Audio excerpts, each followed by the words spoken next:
talent, he has the speed, but he has to dig deep and run at 100% if he thinks he's going to beat Marvin Musquin.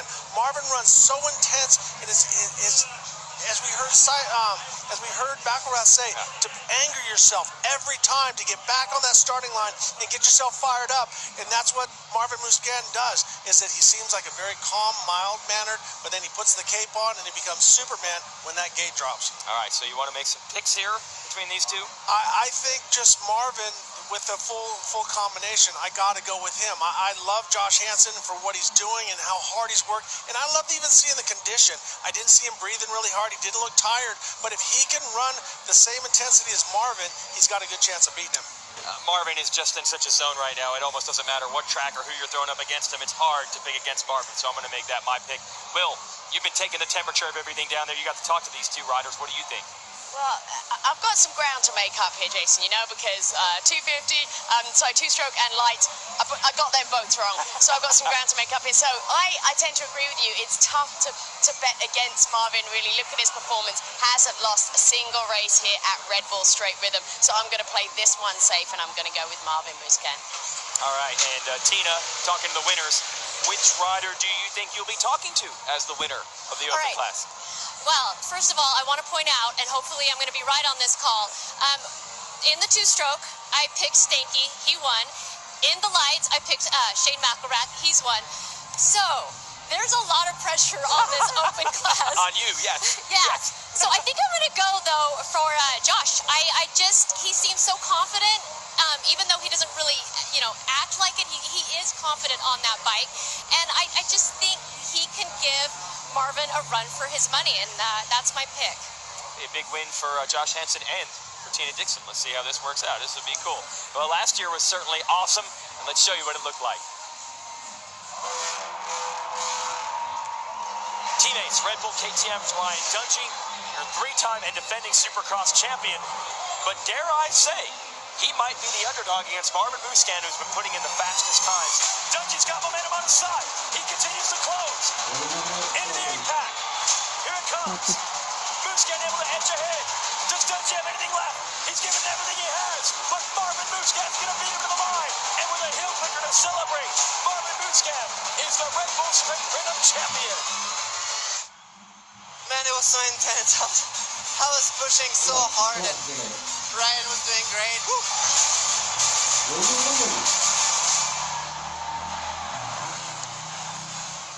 Can he do it again? And you might say, well, last year he had to beat Ryan Dungey. Now he's only got to beat Josh Hansen. Hansen beat Dungey in a run here last year. Hansen and Dungey were very close on speed when they faced off at this event before. Hansen is capable. Once again, and I'm not taking anything from Josh Hansen, but we're looking at a different Marvin Musquin. Yes. He won his first Supercross this year, and he's gained so much confidence. But as I said, I will stand behind if Josh Hansen brings everything that he has. He can't beat Marvin. Here it is, your first race of the Open Final at Red Bull Straight Rhythm. And Marvin just out of the blocks like a missile. And an early lead on Hansen. Hansen has been able to keep it even after that start. And he's right there.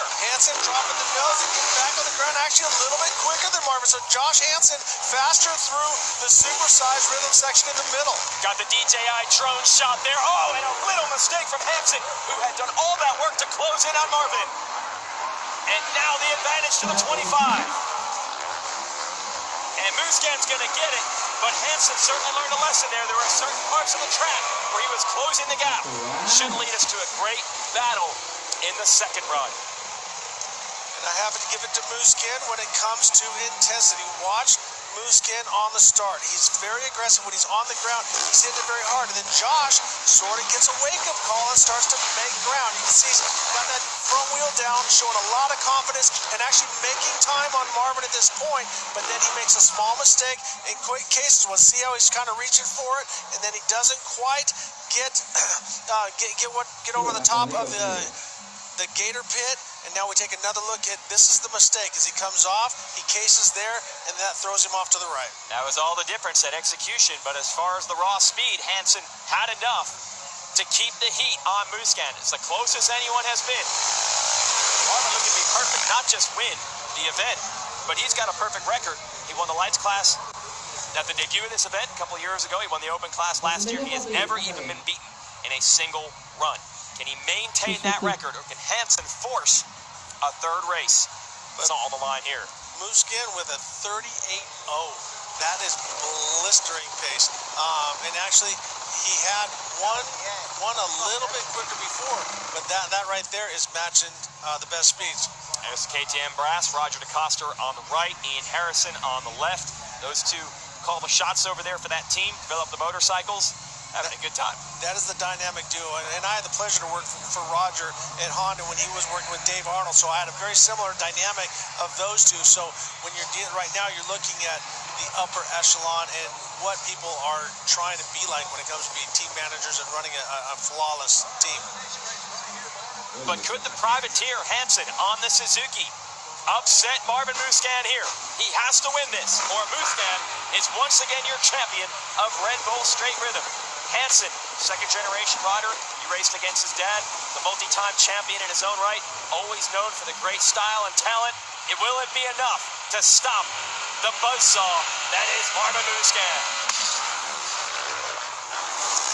A much better start, a lot more aggression out of Josh Hansen at the beginning, so he's actually ahead of Marvin at this point, so it is not over. And this small rhythm section has been Hansen's specialty. Let's see if he can make it work. No, this time, Musquin has the advantage through there.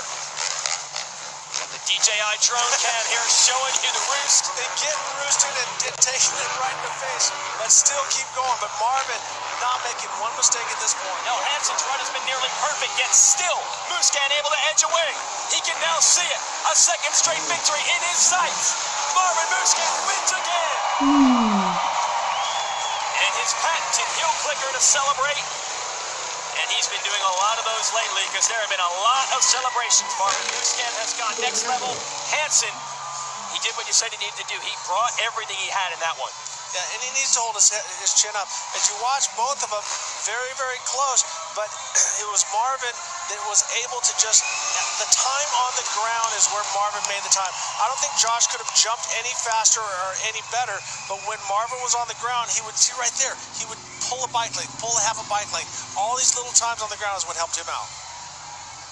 And here's Marvin's trademark finish line celebration, the heel clicker. That was kind of a pioneering move in the freestyle revolution back in the 90s. He's brought it all the way back.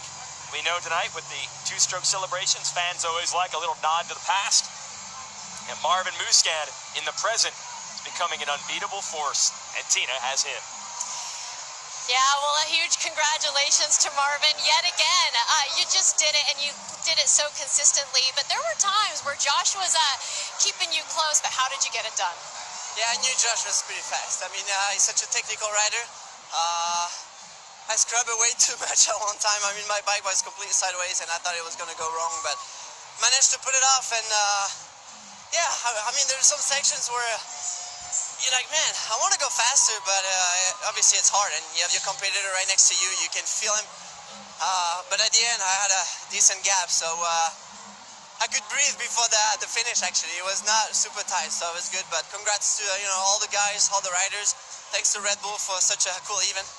And once again, I'm really happy to be the winner. Coming Well, huge congratulations. What another great performance by you, Marvin.